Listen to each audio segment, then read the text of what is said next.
رقاصہ کی رات قسط نمبر 1۔ شمشاد بائی لاہور کے بازار حسن کی نخیز مغنیہ اور رقاصہ تھی۔ اس کی عمر 15-16 سال کے درمیان تھی۔ حسن کے ساتھ خدا نے اسے آواز پرسوز دی تھی۔ اس کے حسن کو اشتعال انگیز اور اسے خوبصورت بلا کہا جاتا تھا۔ اس تک کوئی راجہ، مہاراجہ یا نواب ہی پہنچ سکتا تھا۔ نومبر 1941 میں ایک روز اخباروں میں خبر چھپی کہ شمشاد بائی، جس کی عمر ابھی 15 سال سے کچھ ہی اوپر ہوئی تھی، جھنگ میں قتل ہو گئی ہے۔ ایسے لگتا تھا جیسے سارے لاہور پر سناٹا طاری ہو گیا ہو۔ فضا بھی اشک بار تھی۔ شمشاد تھی تو نخیز، لیکن اس نے رقص اور گائیگی میں طلسماتی اثر پیدا کر لیا تھا۔ اس کا قتل سرکاری فائلوں میں آج بھی محفوظ ہے۔ اسے تاریخی حیثیت حاصل ہو گئی تھی۔ رقص و سرود اور ساغر و مینا کی دنیا کی یہ شہزادی جھنگ میں وہاں کے نواب محمد نواز کی، جو نواب آف ڈب کلاں کے نام سے جانا پہچانا جاتا تھا، محل نما کوٹھی میں قتل ہوئی تھی۔ اسے نواب محمد نواز لاہور سے اپنے ساتھ جھنگ لے گیا تھا۔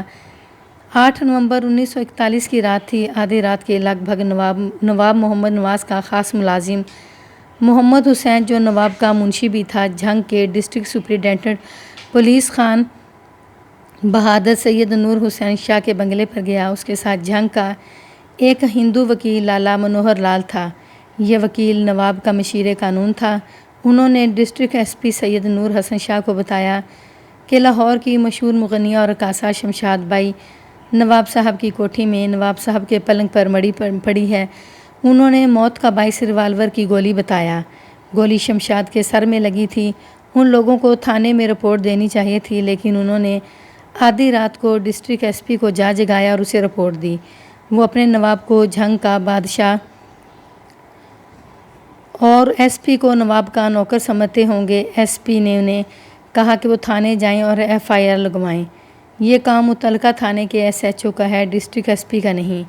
نواب محمد نواز کے ملازم محمد حسین اور وکیل لالا منوہر لال نے ایس پی سے کہا کہ شمشاد بائی نواب صاحب کے بیڈ روم میں ان کے پلنگ پر قتل ہوئی ہے اور نواب صاحب لاش کے پاس لیٹے ہوئے تھے۔ اس لیے قتل کا شک نواب صاحب پر ہوتا ہے، حالانکہ حقیقت کچھ اور ہے۔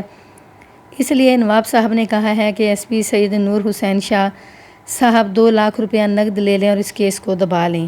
سید نور حسین شاہ دیانتدار افسر تھے۔ انہیں اس پیشکش پر غصہ آ گیا۔ غور اس بات پر کیجیے گا کہ اس وقت کا 2 لاکھ روپیہ آج کے 25 لاکھ کے برابر تھا۔ نور حسین شاہ نے ان کو اپنی کوٹھی سے نکال دیا اور تھانے جانے کو کہا۔ یہاں میں عرض کر دوں کہ سرکاری کاغذات میں 2 لاکھ روپے کی اس پیشکش کا ذکر نہیں آیا۔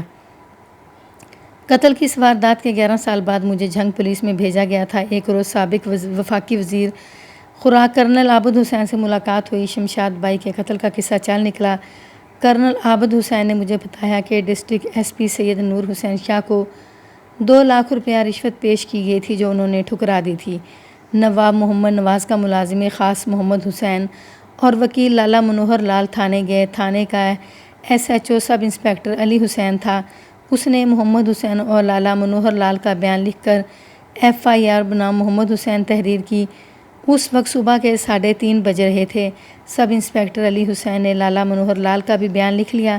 اس ہندو وکیل نے یہ بیان دیا کہ رات کو محمد حسین اس کے گھر گیا اور اسے بتایا کہ شمشاد بائی کو کسی نے گولی مار دی ہے، اس کے تکیے پر خون ہے اور نواب محمد نواز اس کی لاش کے پاس لیٹا ہوا ہے۔ لالا منوہر لال نے اپنے بیان میں کہا کہ وہ نواب کی کوٹھی میں گیا، لیکن بیڈ روم کے اندر نہیں گیا۔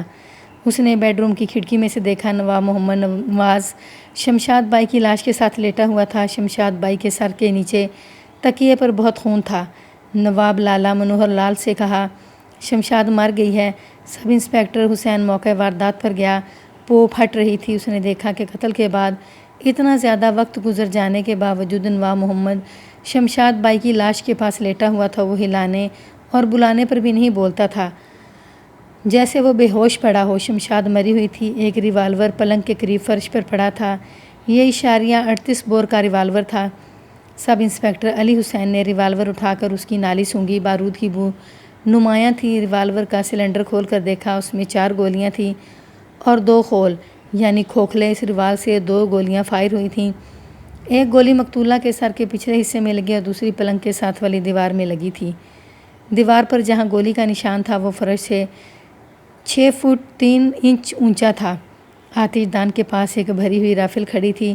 تلاشی میں نواب کے ایک اٹیچی کیس سے میگزین والا پستول برآمد ہوا۔ میگزین گولیوں سے بھری ہوئی تھی۔ ان تینوں ہتھیاروں کے لائسنس تھے۔ راجے، مہاراجے اور نواب کسی کو قتل کر دینا یا قتل کروا دینا جرم نہیں سمجھتے تھے۔ دولت کے زور پر وہ پولیس کو اپنے ہاتھ میں رکھتے تھے، گواہوں کو وہ خرید لیتے تھے، بلکہ پولیس اور گواہوں تک تو وہ نوبت ہی نہیں آنے دیتے تھے۔ نواب محمد نواز کی کوٹھی میں ایک رقاصہ قتل ہوگی تو نواب کو پورا یقین تھا کہ پولیس اس پر پردہ ڈال دے گی۔ اس نے پردہ ڈالنے کا معاوضہ 2 لاکھ روپے پیش کیا تھا۔ ابھی یہ پتہ نہیں چلا تھا کہ قاتل نواب محمد نواز ہے یا باہر کا کوئی آدمی ہے۔ نواب کی بے ہوشی شک پیدا کر رہی تھی کہ قاتل باہر کا آدمی ہے، لیکن واردات ایک نواب کی کوٹھی میں ہوئی تھی، اس لیے اس میں نواب کے خاندان کے ہی کسی فرد کا ہاتھ ہو سکتا تھا، اس لیے پردہ پوشی ضروری تھی۔ مگر 2 لاکھ روپیہ ایک ایس پی کو نہ خرید سکا۔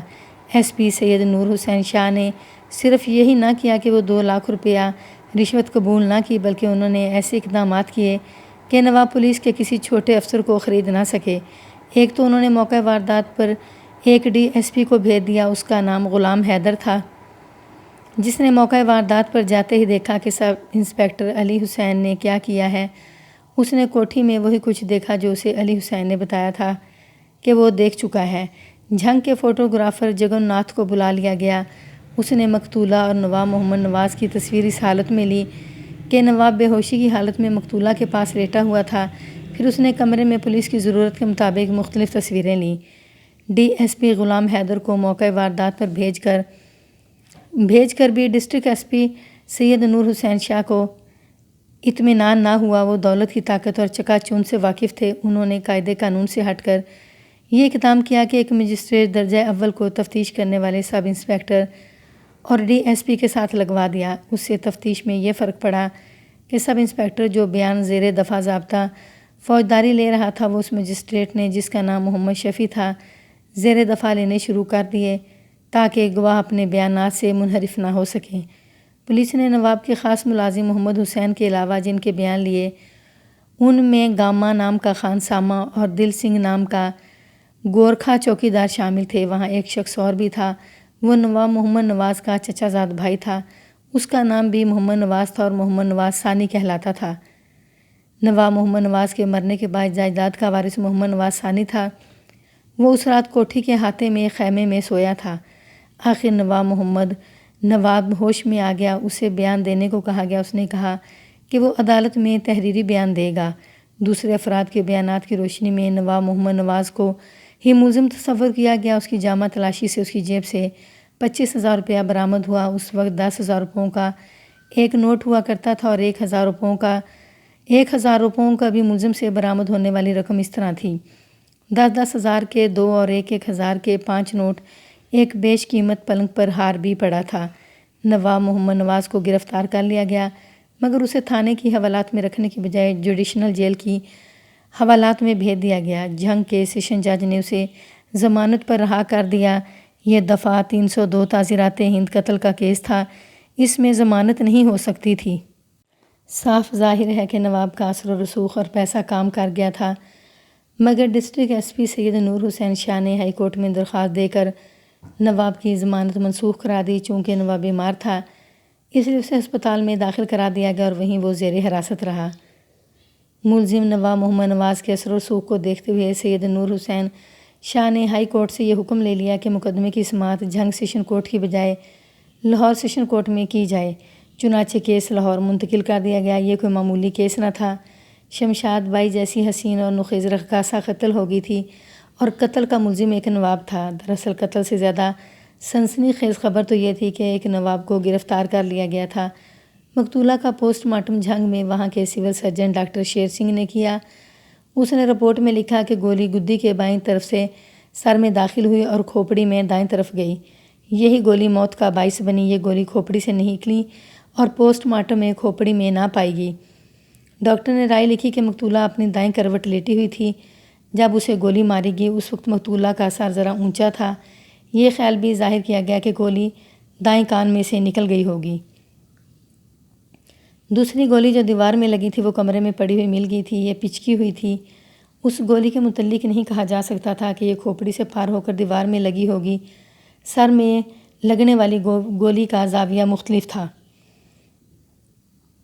میں نواب محمد نواز کے متعلق یہ بتانا ضروری سمجھتا ہوں کہ وہ نواب محض ایک تو نواب کا بیٹا، دوسرے اکلوتا، تیسرے یہ کہ اتنی زیادہ جائیداد اور دولت کا تنہا وارث جس کا شمار نہ تھا۔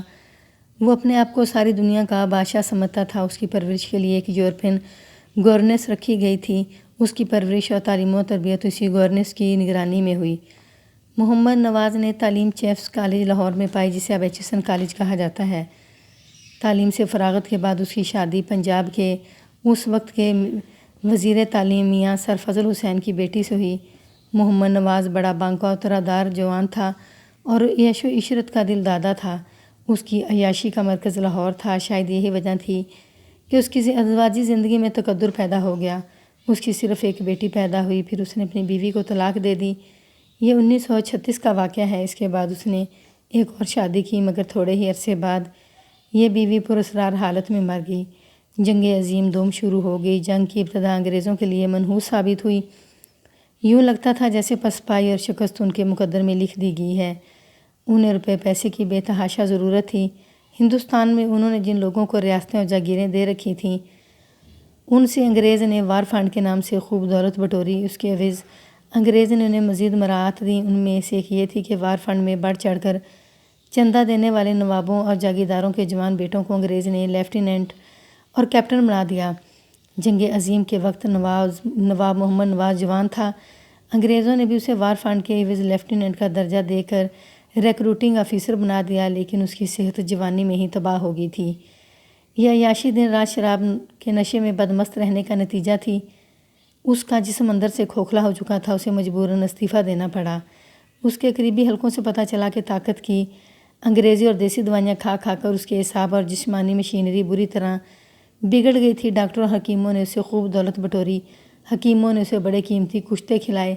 اس کے ملازم محمد حسین کے بیان کے مطابق 23 اکتوبر 1941 کے روز نواب محمد نواز علاج کے لیے جھنگ سے لاہور آیا اور یہاں فلیٹر ہوٹل میں ٹھہرا۔ اس وقت فلیٹر مغربی طرز کا واحد ہوٹل تھا جس میں انگریز اور ہندوستانی مہاراجہ نواب ٹھہرا کرتے تھے۔ نواب محمد نواز علاج کے لیے آیا تھا اور اس کا جسم جواب دے گیا تھا، لیکن عیاشی کی لت ایسی تھی کہ اس نے نئے مال کی تلاش میں محمد حسین کو بھیجا۔ اسے ایک نوخیز رقاصہ مل گئی جس کا نام شمشاد بائی تھا اور جس کی عمر ابھی 16 سال نہیں ہوئی تھی۔